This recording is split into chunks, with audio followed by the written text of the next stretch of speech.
Titans, go!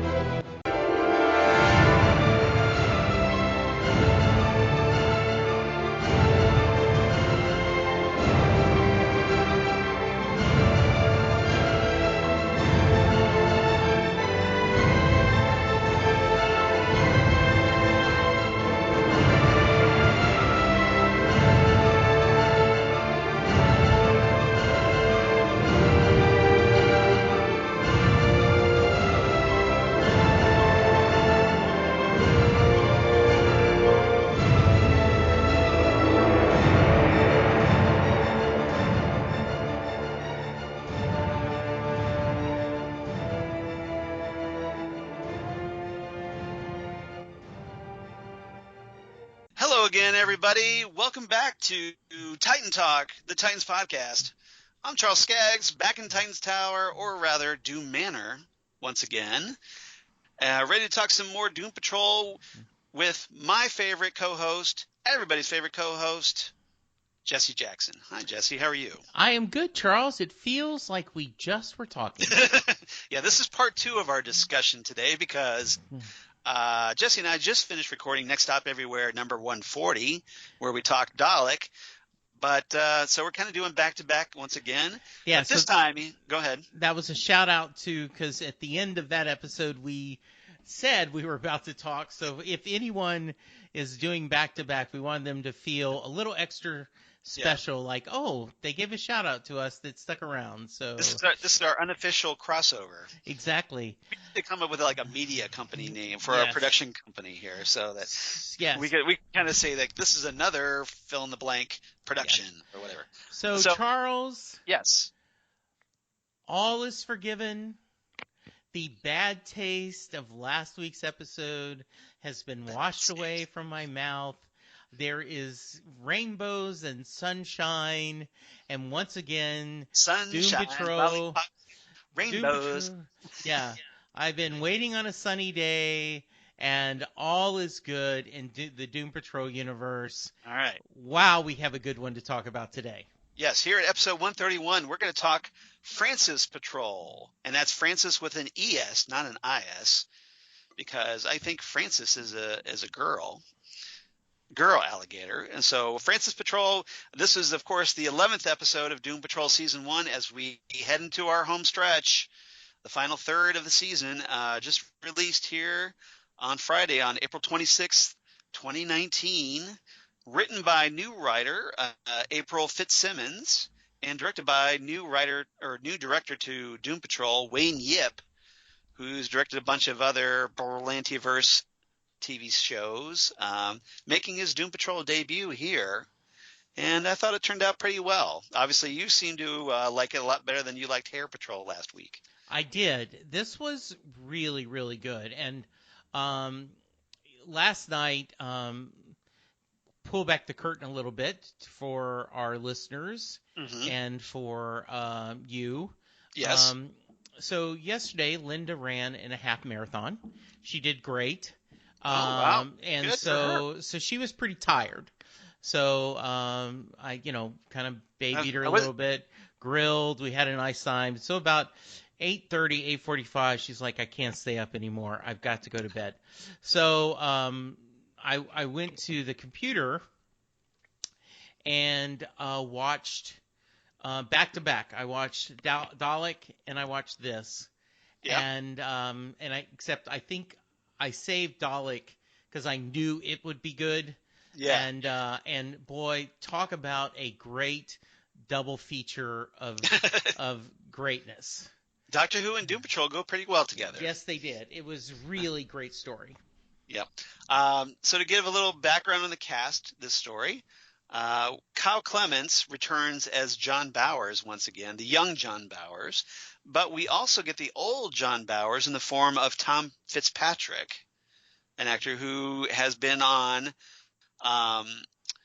episodes of American Horror Story and Sliders, and also has featured as the Bride in Black in the Insidious movies, chapters 2 and 3.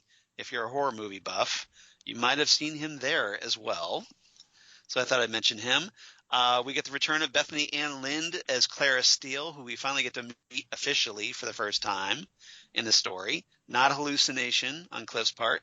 We get the return of Jon Briddell as Darren Jones, who is something I want to talk about here in our third segment, who makes his return from the Bureau of Normalcy. Gary Basaraba, who played Big D, the guy at the bar that kind of cozies up and shares a bucket of chicken with Rita. He's been in episodes of Suburbicon, or actually the movie Suburbicon with Matt Damon, and he's also been on episodes of Northern Exposure back in the day, and also Castle. So I know you're a Castle fan, so I thought I'd mention that. Susan Williams, who played Dolores, who has kind of a quick cameo in this one.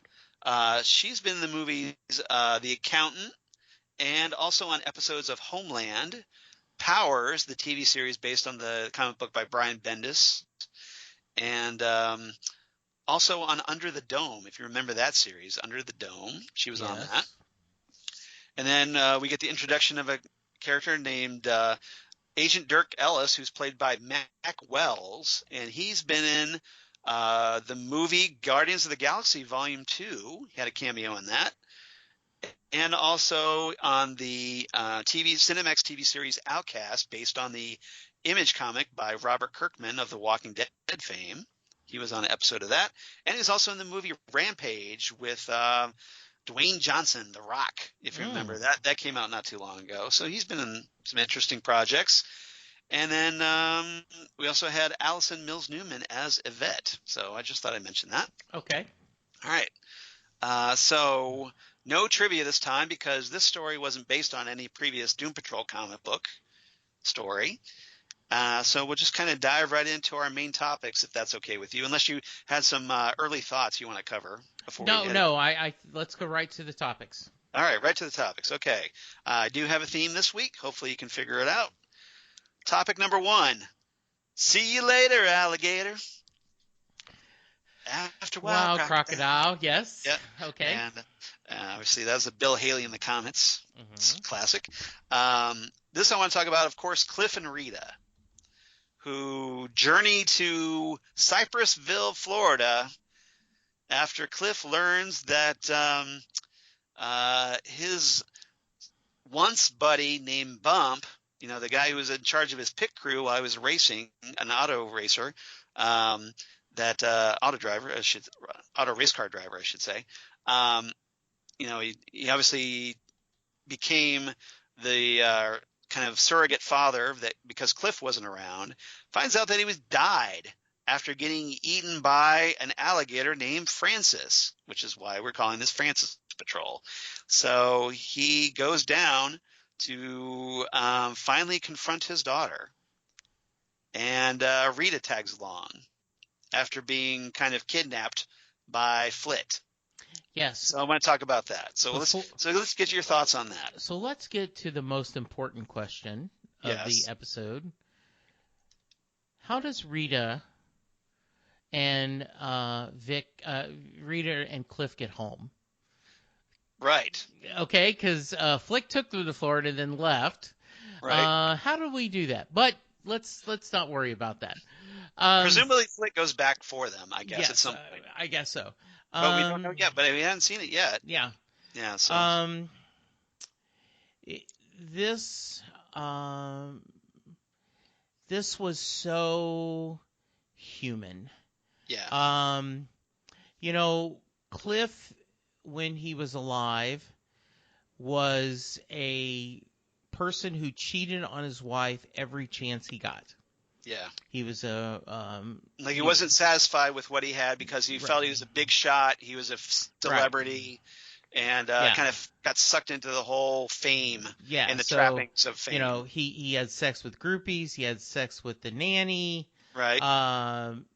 But in a typical macho method, cannot even think of the idea that his wife would step out on him with his pit boss. Right. The head of his pit crew, which is what Bump was. And that bothers him, that the fact that he was cheated on. Yeah.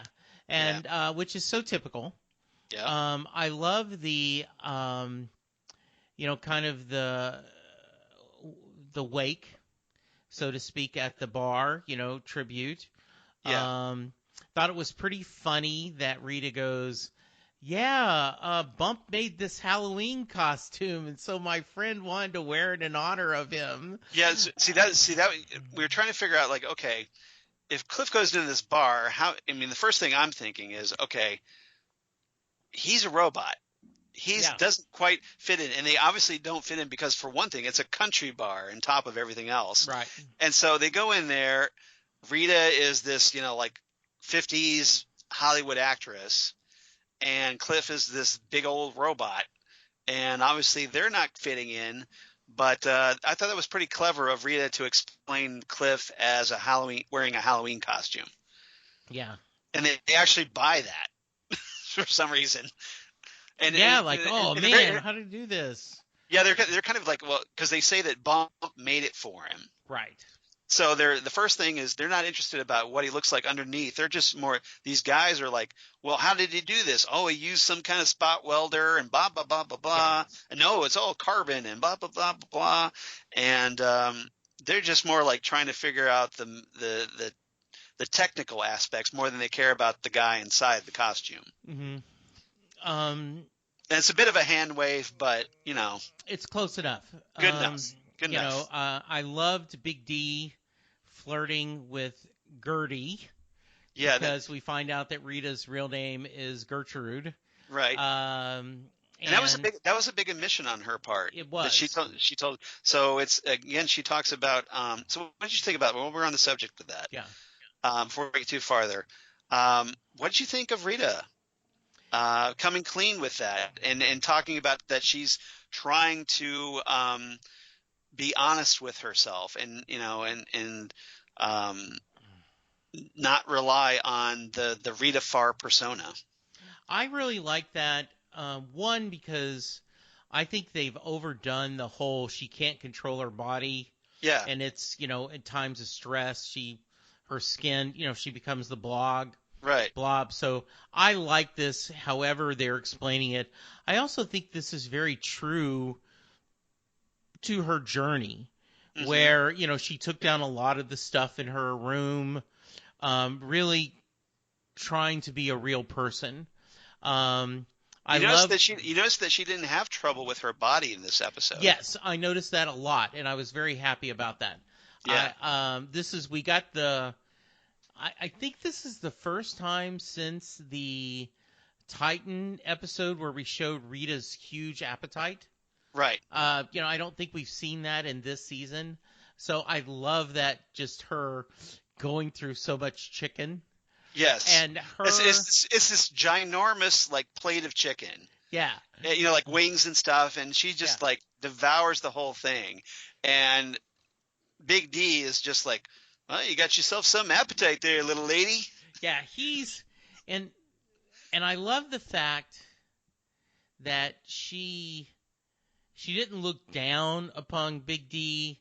She liked his flirting. She liked the attention, and she honestly returned it. And there was this nice connection. It was a weird bonding moment, wasn't it? Yeah, but it was cool to see that. She wasn't being snobbish toward him. Yeah, and I think that's a sign. She was a little snobbish at first when they first entered the bar. Yes. And then when Big D kind of won her over, I think, a little bit. I think so. His charm. Yeah. I think. I don't know if I totally agree that Cliff's. It seems like it. I don't know. I'm two minds, Charles. Okay. One, you think Cliff would have a plan before he went in there, but that's so Cliff that he wouldn't have a plan before he gets there. Right? Cliff's not a deep thinker, as we've established on the show. Right. So I love the idea that he's more like, okay, I've got it. Like, I want to do this, and then when he's faced with the reality of how to do something, and especially when concerning his daughter, he folds. He gets really insecure. Mm-hmm. and especially about his appearance and whatnot, and he just kind of chickens out. And I like the idea that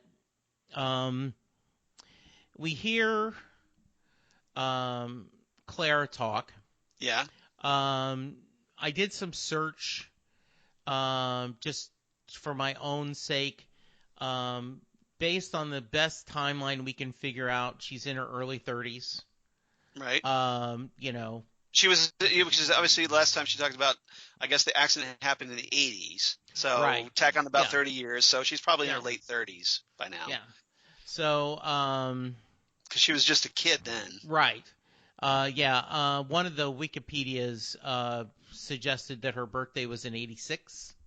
But, yeah, that sounds about that's, right. Yeah, so so that's like 33 years after that. So telling her story about how after the accident, Bump took care of me. We made it official when I turned 18, which is kind of respectful to her parents. Right. She talked about her parents left her a small inheritance. This but watch. Mostly, yeah. And also you get the feeling a little bit of money. Which would make sense because Cliff was a successful race driver. Right. Yeah, you should have had some prize money. But and you got to remember that the Bump that was a jerk was in Cliff's mind only. That was the rat. That isn't. The reality is. Well, he was considered a rat because his wife, even though he should have been angry at his wife, if anything else, because his wife is the one that came on to Bump, I think. No. What I meant is we had seen Bump be a jerk in Cliff's visions, but that's because that's how he viewed him. Yeah, the rat was in Cliff's thing. Right. That's what was causing the illusion. Manipulating. Yes. So for all we can tell, Bump was just a good guy. Admiral Whiskers, yeah. Yeah, Bump was a good guy that cared about Clara and helped raise her. He did the right thing. He did the right thing, and I thought how touching that she took this watch that was from her birth father and gave it to her adopted father.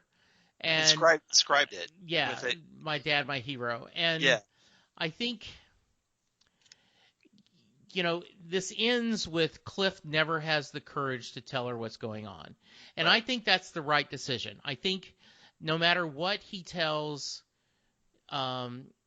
Rita when he says, here's what, am I supposed to say this? And he gives this long story about, I died, but I wasn't died. Now I'm a brain, da-da-da-da-da. And she goes, that's perfect. I'm like, no, it would just blow her mind. You did the right thing. But I thought it was very touching. He went, found the alligator, killed it, and brought back the watch, and then just left. Yeah. I got to tell you, I was crying. I was crying. You give this one a few tissue boxes. I do give this one a few tissue boxes. Yes. As my wife, Lori would say, she rates things by tissue boxes. That are like, like on a 3 tissue boxes, 4 tissue box movie. Yeah. But I saw that for her Avengers Endgame. She gave it several tissue boxes. Yes, she did. So one of the things I found interesting about Cliff about this, well, lots of things, but one of the things was that Cliff, when he goes down there, he's obviously still angry at Bump. And, when he goes inside and Rhea's there with Big D, Cliff can't help but take a couple of shots at Bump, talk about well, it's not like he's, cheating with my wife or anything. And, he does that a couple times. He's obviously still bitter about it. But eventually, though, once he sees how Clara feels about Bump and the fact, and she tells her story to everybody about what Bump meant to her and how kind he was to her. Cliff, that kind of goes away. Yes. And Cliff, this is why Cliff is just he realizes, well, he comes up with this plan, I'll get this watch, and because I can't compete with that. Apparently Bump was just such a great presence, I can't compete with that if I want to try to get Clara back in my life. So in his head, the way he rationalizes this is I get this watch, I bring it back, I'll be a hero, and then this is my only shot. Yeah. And Rita, meanwhile, like you said, is just like, just talk to her. And, being a very practical approach to it. But Cliff is all emotional at this point. And they go tromping through the swamp. They go through it. Rita says something like 3 times through the entire swamp. Can't find Francis, the alligator. And of course, Cliff has this breakdown at this one point. He just has this emotional tantrum. He starts pounding at the water because he's like hip deep in it. And then he pauses and he's just like realizes, he goes, this is crazy. It's almost like he has a breakthrough here, and he realizes, I can't do this. So he's just like, okay, let's go home. Mm-hmm. And he sends Rita on ahead. And of course, just when he's ready to leave, lingers for a bit. And then he's just like, okay, he finally starts to head back. And of course, that's when Francis appears and does this hilarious leap through the air, which I had to laugh so hard at, because it's just this big spring in the air, this gator, like almost like it's like in a martial arts movie, going through the air in slow motion at Vic, or at Cliff, excuse me. And you kind of see the camera shot through, the camera's looking through Francis's jaws at Cliff, like that point of view shot. And that's it. That's all we see. And then the next thing we see is Cliff coming back to the bar, Salty Bumps, and he's all covered in like swamp weeds and grass or whatever, like he's been pulled under and fought the alligator and then came crawling out of the swamp. He's like a swamp thing, and crawls back and brings the watch, and he's intending to give it to Clara. And she's like, says, hold on a minute, I'll get to you. And then he chickens out and just leaves the watch for her so that she can find it. It's really touching. It's very touching. It's the right thing to do. Yeah. I felt so. I was very happy with him, and I'm very happy with this decision. Like I said, this was really emotional. Yeah. It's like he realized this wasn't the right time to talk to her and reveal that he was still alive. Exactly. Yes. And he realized that. So it was kind of a breakthrough for Cliff on this one. Again, no idea how they get back, but yeah, that's okay. It was really good. So anything else about Cliff and Rita before we move on? Nope. Okay. Topic number 2. Together at last at twilight time. So, Together at last at twilight time. That was the Platters song. So, and this I want to talk Larry and John Bowers, because John is having his twilight time. He's about to die, and the negative spirit has basically told Larry, "Hey, John's gonna die. You might want to go visit him." And so Larry goes to visit John just before he passes and tries to reconcile a lot of his feelings. So what did you think of this sequence, the storyline? So I'm not going to do this too often, Charles. Yes. But last week you talked about you were really touched by the chief and his relationship with and I wasn't. Right. I was very touched by this relationship. Okay. Not only in the past, but mostly in the present, where he's moved on. Yeah. He's had a life. You see the pictures. John, you're talking. John. It looks like John found a partner. And it looks like they were like on a cruise or in Hawaii or someplace. Right. They both had print shirts, and he's had a good life. But he talks about that. He talks about how he tells Larry it's like, it wasn't easy, but I moved on. Yeah. And the actor who plays the older John, Tom Fitzpatrick, was just so wonderful in this. Right. Just so not shocked by the bandages or No. just keeps holding his hand. Well, he knew about Larry's accident, Right. so it's And not like it was a surprise, I think, to him. yeah, and it was very touching. And He's just happy that Larry came to see him before he died. yes, and I think the negative spirit, and that very scene where Larry touches his chest and it slightly glows, that's kind of their way to talk. Right. Was just really well done. I was very touched. And then when Jon passes away, at least that's what I take it is. I know he said sleep well, but it appears to me, right, he's passed. Right, yeah, that's the implication, that he passed. Yeah. Larry's telling him about something, and then meanwhile we see Jon's eyes close. Yeah. And his head slumps over. Right. And we get the implication that he died while listening to Larry.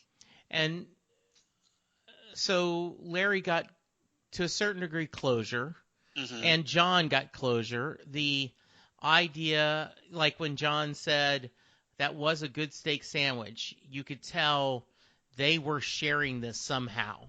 Right. And I think we've established that the negative was able to get Cliff into Jane's head, so he was able to connect these two for them to go through that experience. Experience together. It's like this whole like shared dream experience. Yeah, so touching, so well done. I was so emotional, and just a great moving forward of Larry. Larry coming to grips with his past. Right. He talks about his wife dying of cancer. He doesn't talk about the children. Yeah. Hopefully he didn't give her the cancer because it's being radioactive. That's very Watchmen-ish. Yeah, exactly. Yeah. But I love that ending, and I love that Larry and the negative spirit are becoming, at least, if not friends, partners. Right. So great stuff. Yeah, that whole animosity, I think, that Larry feels toward the negative spirit has kind of gone away. Yes. Now they're kind of coming to this mutual understanding of each other. I agree. Yes. Yeah, and that's good, and that's important, obviously, because if the show's going to move forward, they need to have that. I think. There was this really great shared dream experience that we talked about that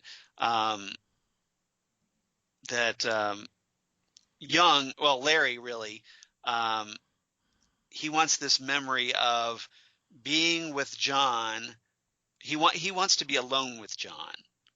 Yes. And the negative spirit kind of takes him to this kind of like, it's like a gay lounge, and to be with Jon, and Jon's off like sitting at a table with some other gay men, and they're just chatting away friendly or whatnot. And Larry, when he's there with Jon, he's just like, look, is there somewhere we could be private, be alone?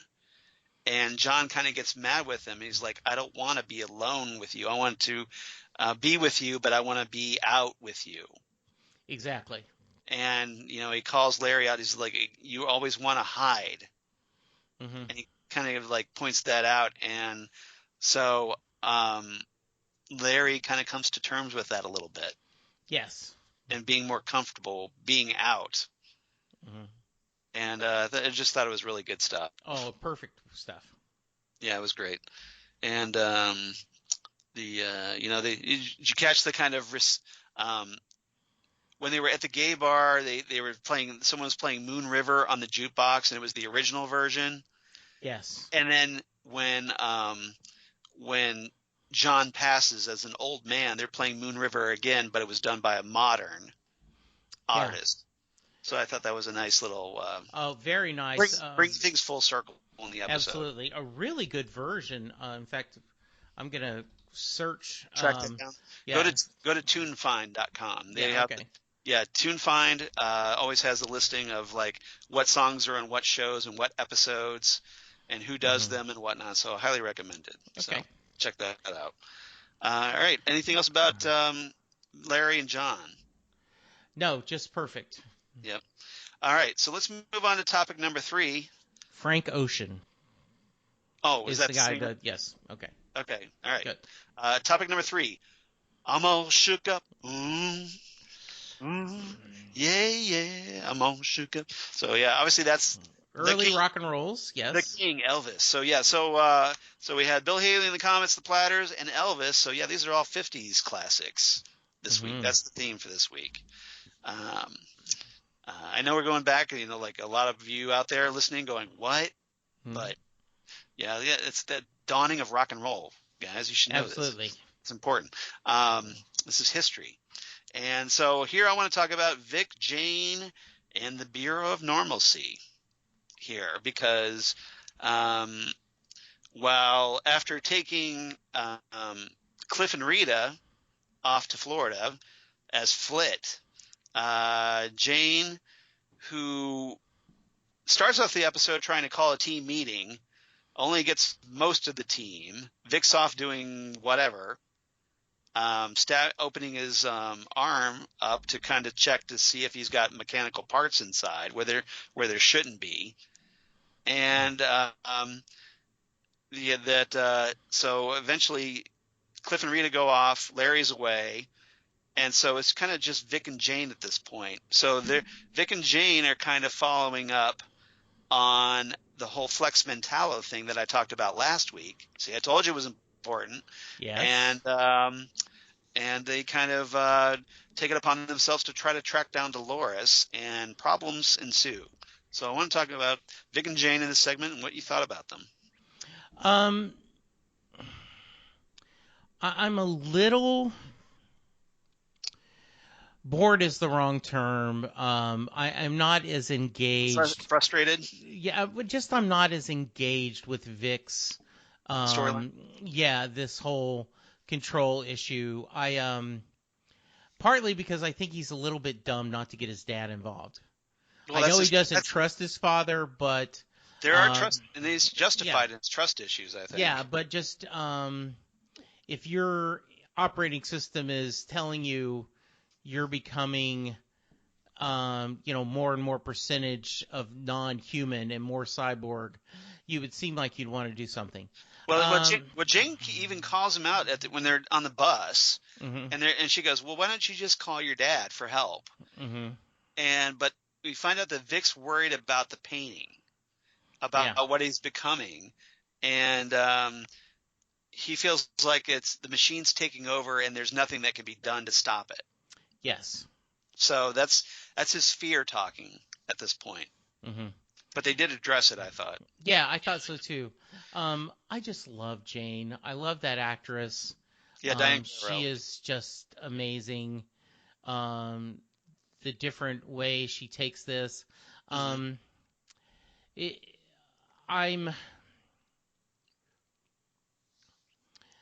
don't know if I'm a big fan of the Bureau of Normalcy. Though we'll see. Let's hope they become a little better.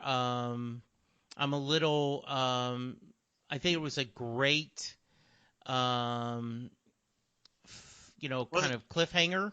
I think they're a secondary threat compared. Obviously, Mr. Nobody's the big threat. Yes. But I think the Bureau of Normalcy is more like a secondary threat. Yeah. So we'll see. Yeah, but I it was the least important of the three storylines. Yeah. Though I think it set it up really well.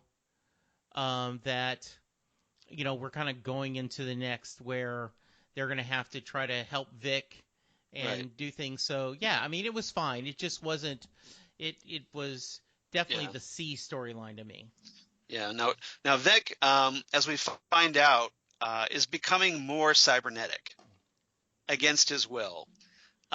Grid points out that he basically we start off with this Vic storyline where Vic essentially disconnects from Grid, and they have this conversation using like old DOS operating system, which I thought was kind of funny.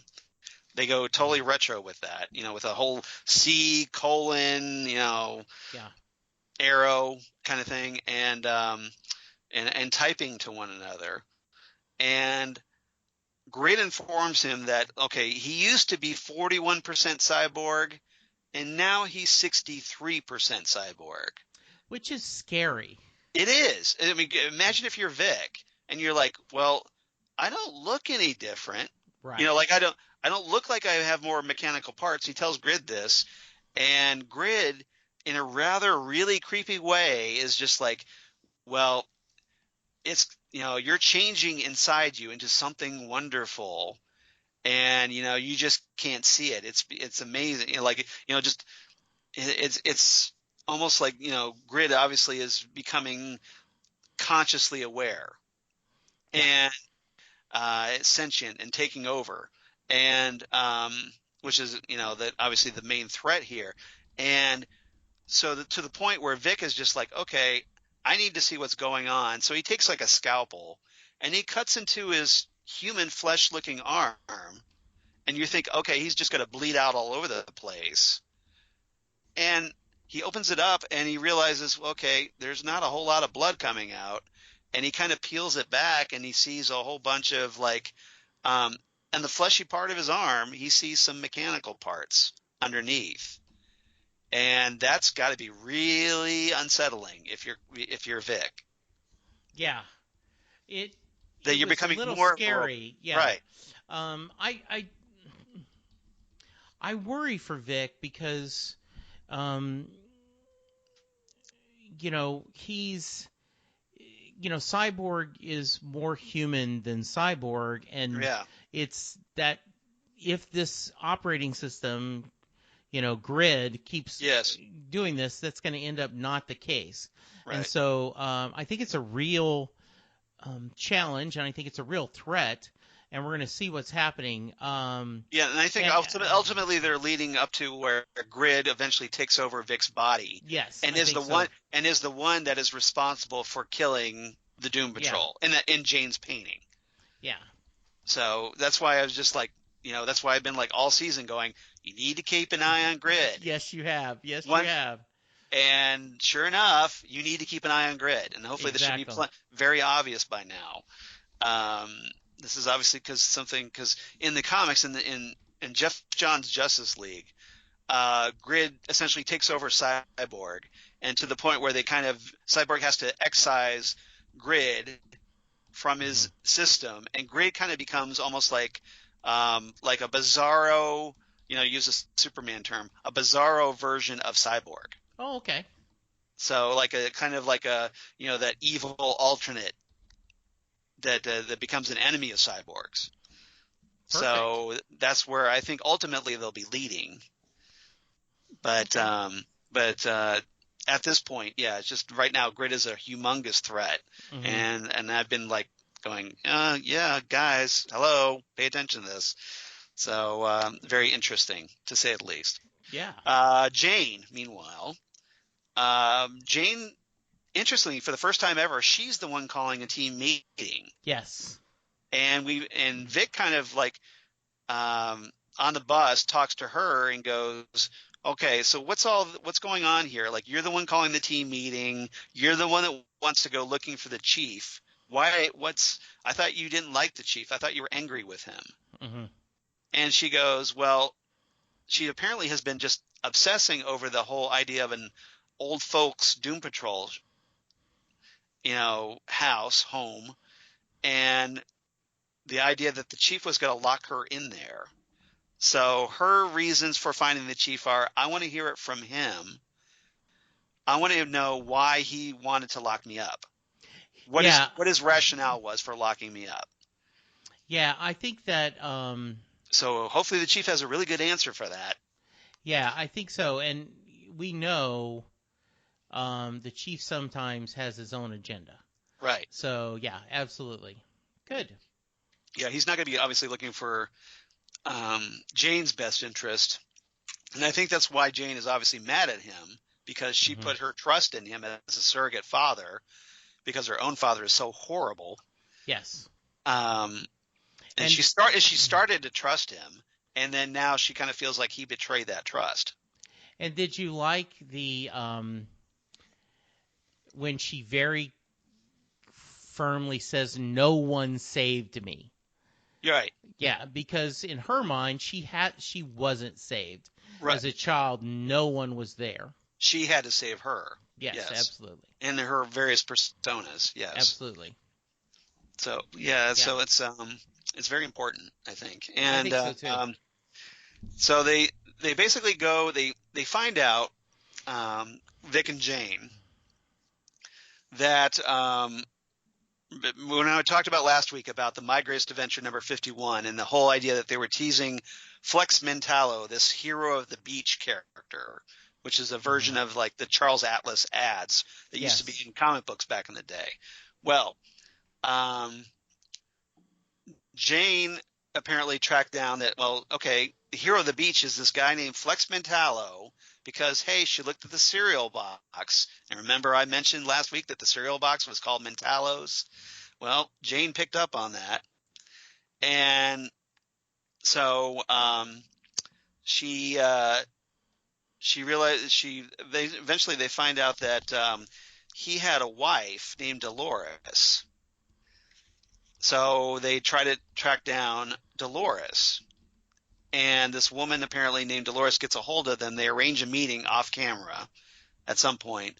So Vic and Rita take the Doom bus and try to meet Dolores. And while they're waiting, they see a couple arguing. And Jane, like the large boyfriend is kind of being abusive to his girlfriend or wife or whatever. Jane doesn't take too kindly to that abuse. And so she goes out to kind of give the guy a piece of her mind and try to be protective of the girl. And at the same time, while Jane goes off following them, Dolores shows up at the bus and sees Vic. And then we find out that, oh, surprise, all three of these people are agents of the Bureau of Normal. Yeah, and they're basically there to kind of kidnap Vic. And that's the plan. I think it's a really, really, they knew how to get her. Yes. I mean, talk about doing a perfect trap. Right. Well, they didn't kidnap Jane. They just got her away from Vic. But how to do that? Him. Yeah. Jane was Jane's, the couple, the fighting couple was a distraction to lure Jane away from Vic. Yeah, so which is perfect. Yeah, it is. Yeah. They knew how to manipulate her, is what you're saying. Yeah. Yes. And I thought that was like I said, it was a really nice cliffhanger. Right. To see where we're going next time. Yeah, and then we find out that Vic has been taken to the ant farm. Yes. Where Larry was previously held at one point.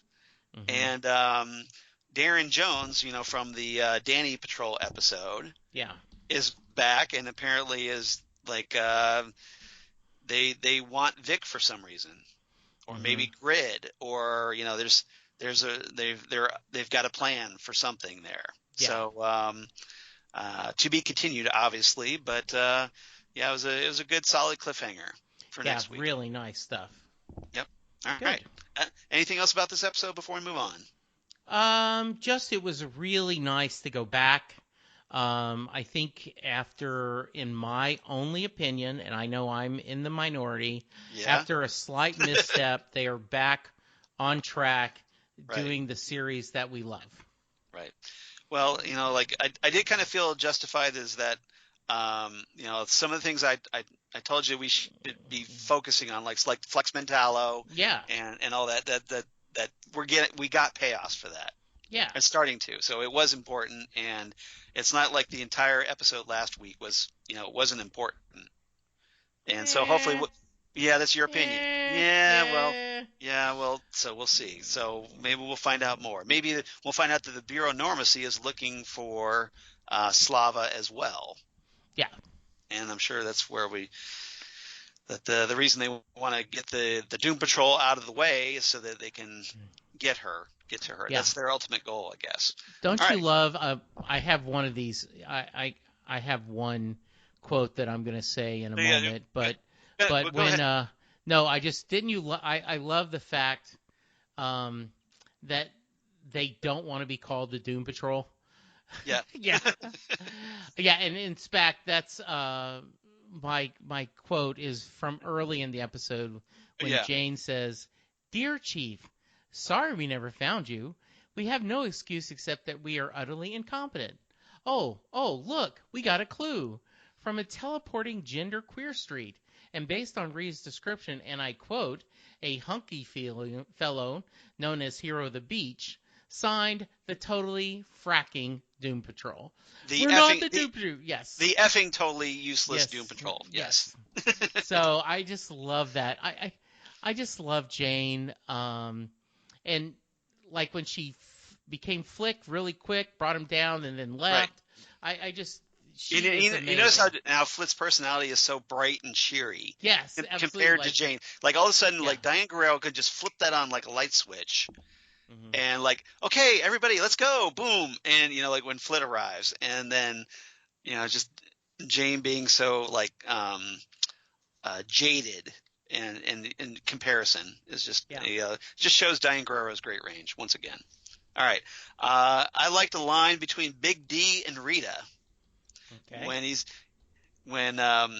kind of first sees Rita. He goes, "Well, butter my backside and call me a biscuit.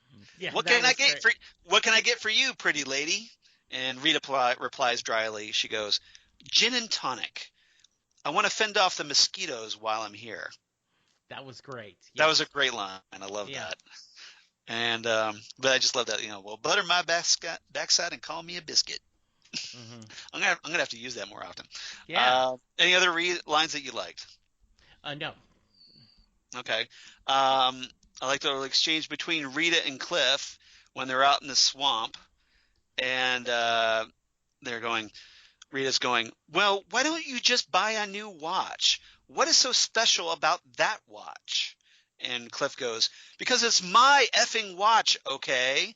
I won in the Dallas Speedway in 1976 in a neck-and-neck with Flip Jackson, and that watch means something to her. So if I have to bear wrestle an alligator to prove that I still care about her, then gosh darn it," I'm paraphrasing here for your benefit, "that's what I'm going to do." Well, for Rob's benefit. Yes, because I would have to edit this. Right. So there you go. Yes. Did you think of Pulp Fiction with the watch a little? A little. Okay, me too. Little, I mean, not a lot, but I just thought of that, Yeah. I just a little bit. Yeah, that watch was, if you remember that with, what's his name? Bruce Willis. Bruce Willis, but also I was thinking of the other actor, Okay. the one that gave him the watch. Oh, yeah. Christopher Walken? Yes, Christopher Walken. Thank you. Yeah. Yes. How can I forget him? Mm-hmm. All right. I liked another line between Rita and Cliff where, they're talking about Cliff just talking to Clara. And so Rita says, "Or you could just talk to her." And Cliff goes, "And say what? Everything I could possibly say would be just totally stupid as F. Hi, I'm your dad, but I died, and I'm a robot now. I'm just a brain in a tin can, but hey, even though I've been robot non grata for 30 years, and I don't expect you to like me, and you certainly don't have to love me, but I just wanted to say I'm sorry." And Rita goes, "Yes, that's exactly what you would say." I thought it was a great moment. Yeah, I love that. I did like that, and part of me wants to see him have that conversation, right? But I don't think it'll work well. But yeah, I would love that. Like, okay, here we go. So yeah, that was good. Oh, and I did have this one line way early in the episode where Rita's telling Jane how frustrated she is because of Karen's manipulations. I forgot to mention this. Mm-hmm. She goes, "Not since I understudied Betty Davis have I been so monomaniacally manipulated, mind-controlled, and emotionally abused."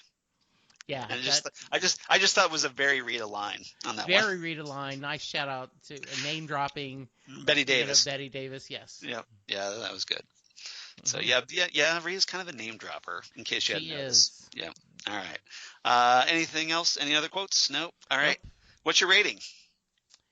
I give this 9 out of 9 buckets chicken. 9 out of 9? 9 out of 10. Yes, 9. Yes, thank you. So it was a perfect. Yeah. All right, 9 out of 10 buckets. I was thinking about the chicken. I forgot to use. That's a good one. I like that one.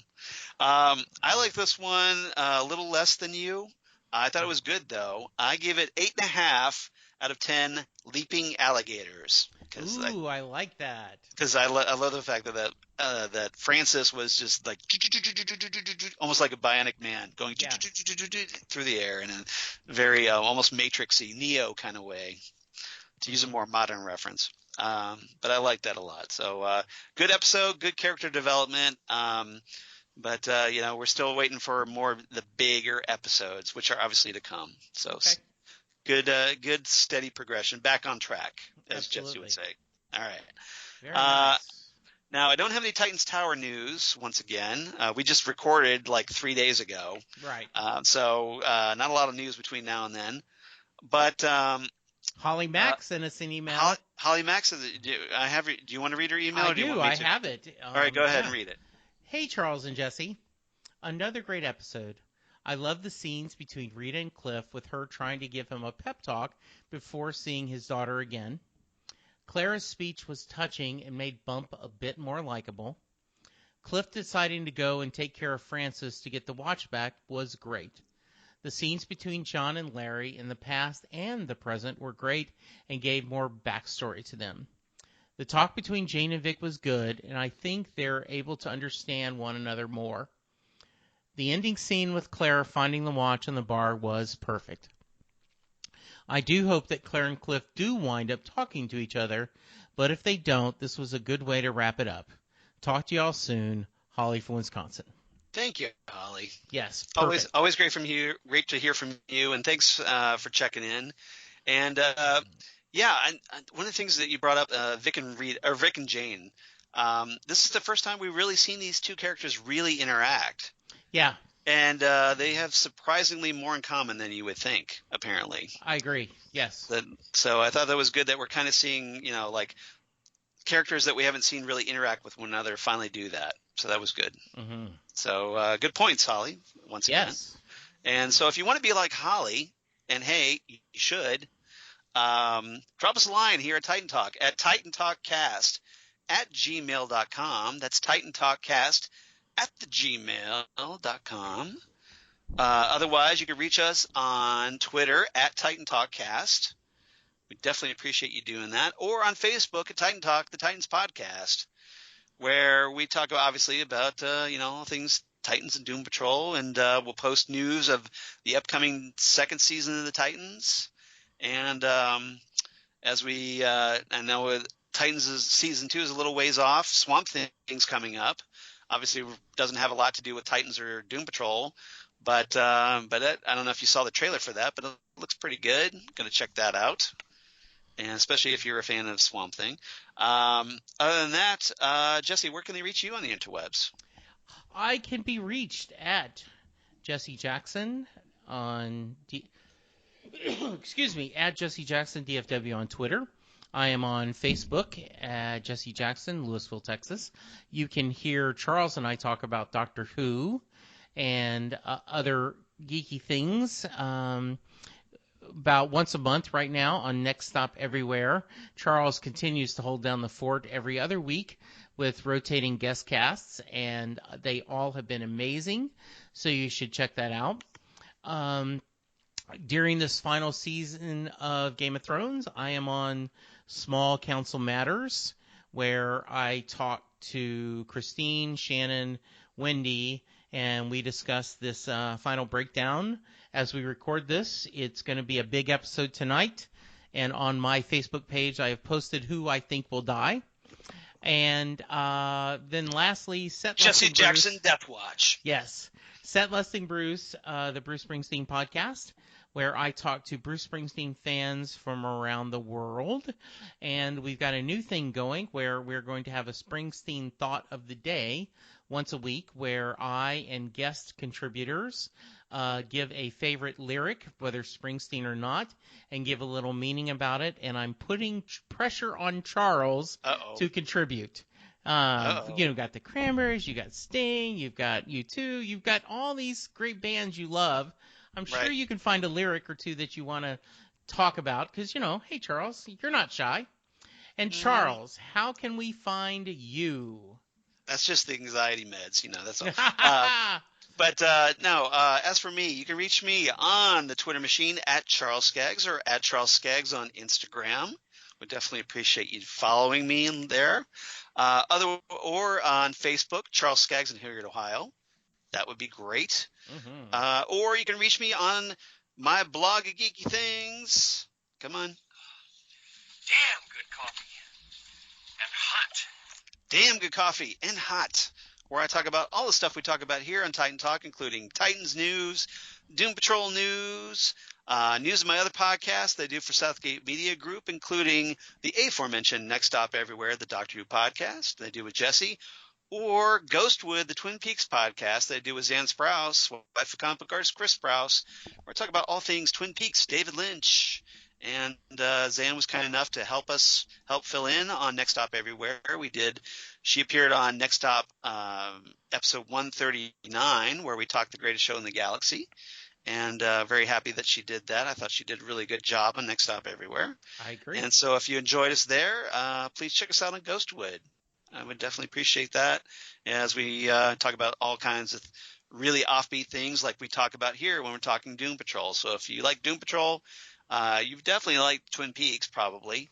And so please check that out on Ghostwood. Definitely appreciate that. And also please go to the Southgate Media Group page and support our Patreon page there, because that helps our executive producer, Rob Southgate, keep the lights on and get all these great episodes out to all of you wonderful people out there in podcast land. Absolutely. So I'm sure Rob would definitely appreciate that as well. So other than that, next time on Titan Talk, Jesse and I are going to talk Cyborg Patrol as we get to episode 12 of 15. And the premise of this one, with Vic captured and held at the Ant Farm, his father Silas hatches a plan with the rest of the Doom Patrol to break him out. Naturally, things go awry. And if you saw the trailer, you saw that Jane throws and Rita throws some serious shade at Silas for how he's treated Vic.